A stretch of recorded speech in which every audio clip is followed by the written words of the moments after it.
Fight Island. It is finally here. And now, Dana, you know that we would never criticize you.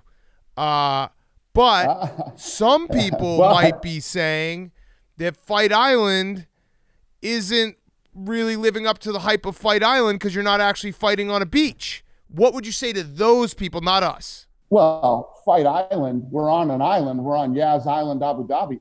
Never did I say the fight was on the beach. Let me tell you what a shit show you're asking for if you want to try and have a fight on a beach. Yeah. What would happen though? Because I thought, when I saw the original video of the beach, my first thought was Hulk Hogan turning heel, bash at the beach. I was like, maybe this is what we're doing. That would be sick. My second was, how is this going to make sense? So do you think that the people who are saying this is bullshit, you're not fighting on a beach, what do we say to them?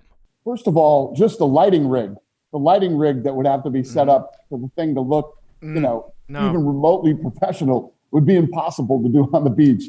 You got to work. Oh, not to mention the fact that it's 118 degrees here with 100% humidity. Oof, so you would drop dead walking to the octagon.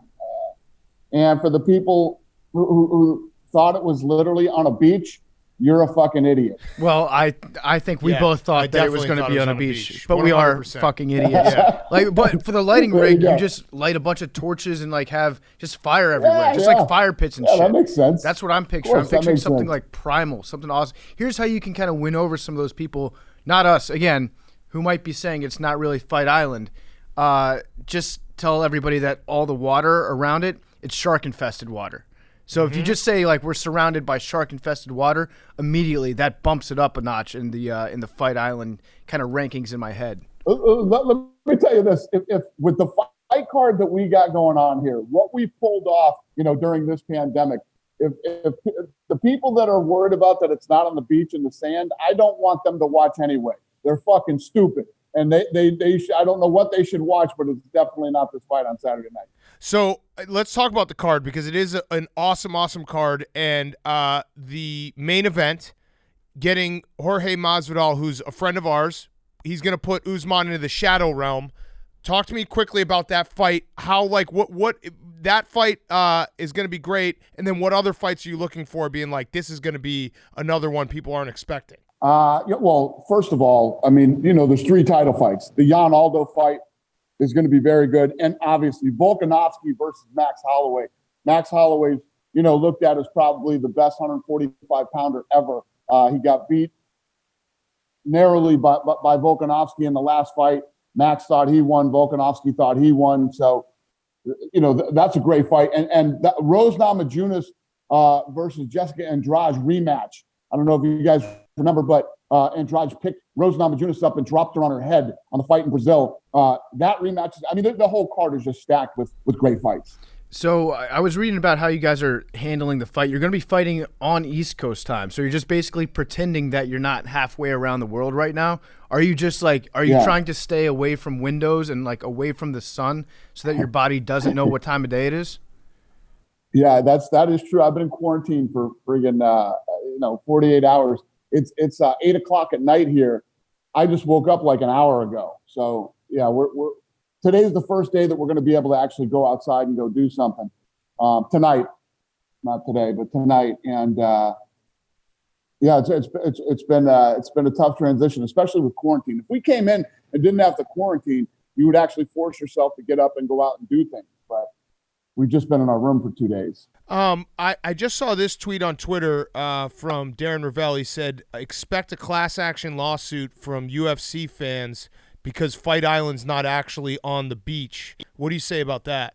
What a dickhead that guy is. I made that up, by the way. But yeah, I made that up. Oh, but yeah. Shit, I was just going to say, that's literally what Darren Ravel said. I totally made that. That's funny. But he That's could. a good one, boys. Yeah, he could. I especially liked his... And he probably would. Yeah, he probably would. His tweet yesterday where he was like, just so everyone knows, LeBron James Company didn't apply for a PPP loan. Thank you. And then later he had to correct and be like, actually, I'm told that they did, but then they just rejected the money after. Wait, did you guys apply for a PPP loan? No, we did not. Okay, breaking news. Ooh, UFC nice. did not apply for a PPP loan. Please credit Pardon My Take. Yes. Good job. Good job not. Good job getting Masvidal at kind of the last second ready to fight. I feel like he's just a guy that's like always ready. You could just call him up and be like, hey, there's a fight in 6 hours. And he would just get on a plane and he'd be like, yeah, I don't care. I'm going to go beat whoever's ass I'm going to face. Oh, man, that's fucking funny. You guys got me with that one. Yeah, that was a good one. Still, yeah, I can still see the vein in your forehead after that one. So you also have a trademark, UFC SEA. When did you hire Rick Riley to work on your staff? Rick Riley. Yeah, I mean UFC. That's a terrible pun. Is that a pun? Is that technically a pun? Kind of a pun. Yeah. Kind of a pun. It's pretty lame. Like, when did you guys decide to go that route? Well, you don't know the story behind that then, do you? Oh, okay. Shit. Are you going to tell me someone died or something? God damn it. All right, go ahead. No, John Oliver. John Oliver has been ripping me about Fight Island for a couple months now. And when the name Fight Island, he said is ridiculous and stupid. It should have just been called UFC. So then I went out and trademarked UFC after he said it. Then he did another show saying, can you fucking believe this guy actually trademarked UFC? So he went and got one of my old trademarks and created some merchandise that you could buy on his website with "I will submit." Oh, and shit! It's just been this back and forth thing going on with me and John Oliver. That's pretty good. Okay, now that makes sense. I should have known that you had a good story behind it. It wasn't just simply UFC. Look at this awful pun. Okay, all right, that plays.